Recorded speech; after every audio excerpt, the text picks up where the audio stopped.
मैं ईओ साहब से, सरकार के नुमाइंदों से ये निवेदन करता हूँ, मांग करता हूँ कि यदि बलपूर्वक ढंग से यदि सफाई नहीं हुई, तो इस बार हम अपना दम आपको दिखाएँगे और सड़क पर भगा-भगा के आपको मारेंगे, पीटेंगे यदि काम नहीं हुआ तो। मानसून के दौरान बारिश से का पानी है वो बाजार में एकत्रित हो जाता है, जिससे दुकानों में भी वो पानी है घुस जाता है और व्यापारियों को आर्थिक नुकसान उठाना पड़ता है।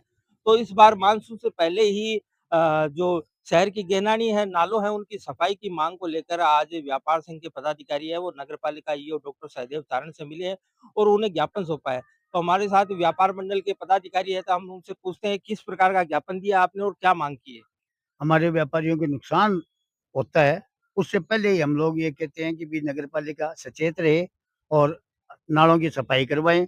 हमें कोई अगर परेशानी होगी, तो हम लोग फिर से इनका मुकाबला करेंगे, फिर डट के करेंगे और पुरज़ोर विरोध करेंगे। मार्केट अगर बंद भी करके करना पड़े, तो उससे पहले ईओ साहब ने तो ये कहा है कि हम आपके नालों की सफाई करवा देंगे, करवाई भी है 3 महीने पहले। इन्होंने फ़ोटोएँ दिखाई है और हकीकत में ही करवाई थी। ये बात भी सत्य है। लेकिन ये चाहते हैं कि भी बरसात होने से पहले एक बार फिर से और हो जाए, तो व्यापारियों के लिए अच्छा रहेगा। जय हिंद, जय भारत। ये थे खुदरा व्यापार संघ के अध्यक्ष जयप्रकाश इंदौरिया। अब हमारे साथ फुटवियर संघ के पूर्व अध्यक्ष निरंजन तामड़ात है। सर, हर साल व्यापारी ये मांग करते हैं और नगर पालिका प्रशासन है उन्हें आश्वासन भी देता है, फिर भी व्यापारियों को आर्थिक नुकसान है वो मानसून के दौरान उठाना पड़ता है। हर साल की भांति इस साल भी ये हर साल हो गया, जैसे मेला भरता है वैसे हो गया, पानी भरता है, व्यापारी नुकसान उठाते हैं, आंदोलन करते हैं, नगर पालिका कहती है सफाई कर देंगे और होता कुछ नहीं है। हर बार व्यापारियों को छोड़कर विरोध करने वाले चेहरे बदल जाते हैं सरकारों के साथ। इसलिए ज़्यादातर व्यापारियों की माँग पूरी नहीं होती, क्योंकि सरकार के साथ लोगों की वो जो माँग होती है वो बदलती जाती है। पूरे गाँव को इस समस्या के लिए एकत्रित होकर, एकजुट होकर लड़ेंगे, इनसे मुकाबला करेंगे तब होगा, अन्यथा ज्ञापन देते रहें, फिर देखते हैं कि देखो कर दिया है, करेंगे, करते रहेंगे। बाकी जो एक बाज़ार जो विशेष है घंटाघर से गढ़ चौराहा, उनको नुकसान इतना झेलना पड़ता है कि उनकी साल भर की कमाई की धूल हो जाती है देखते-देखते। इसलिए मैं इस बार जो आपने ज्ञापन सबने व्यापारियों ने दिया है, मैं ईओ साहब से, सरकार के नुमाइंदों से ये निवेदन करता हूँ, माँग करता हूँ कि यदि बलपूर्वक ढंग से यदि सफाई नहीं हुई, तो इस बार हम अपना दम आपको दिखाएँगे और सड़क पर भगा-भगा के आपको मारेंगे, पीटेंगे यदि काम नहीं हुआ तो। मैं यही कहना चाहता हूँ सभी व्यापारियों की तरफ से। जय हिंद, जय भारत।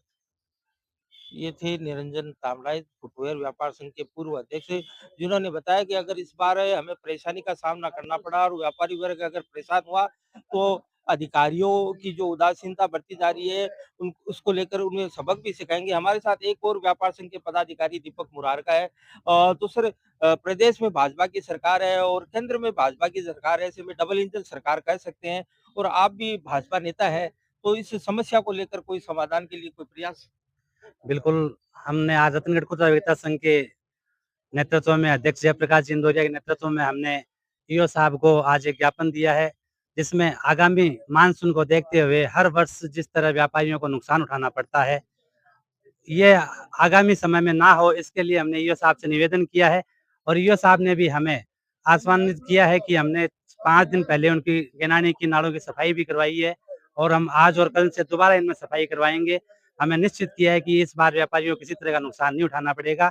अगर फिर भी कोई तरह की कार्रवाई नहीं होती है, तो हम वापस ईओ साहब से मिलेंगे और इसके लिए हम इससे वापस प्रयास करेंगे। जय हिंद, जय भारत। मैं पवन सराफ, संरक्षक खुदरा व्यापार संघ रतनगढ़। व्यापारियों को हर साल नुकसान उठाना पड़ता है और हर साल हम यहाँ पर ईओ साहब को ज्ञापन देते हैं और हमें हर साल यही आश्वासन मिलता है कि हम गैनानी सफाई करवा देंगे, लेकिन फिर भी नुकसान उठाना पड़ता है। लगातार 2007 से मैं ये देख रहा हूँ, 2007 से लेकर 2000 तक मैं व्यापार संघ का महामंत्री था, बराबर उनसे लड़ते रहे हैं, बराबर झगड़ते रहे हैं, लेकिन हमें बराबर आश्वासन मिलता रहता है और हम नुकसान उठाते रहते हैं। इस बार हम चाहते हैं कि हमें किसी भी प्रकार के व्यापारियों को कोई तरह का नुकसान नहीं हो।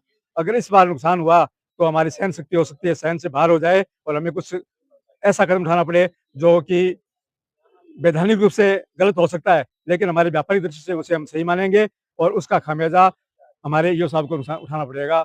इसी के साथ हम ये चाहते हैं कि हमें किसी व्यापारी को नुकसान न हो। जय हिंद, जय भारत। मैं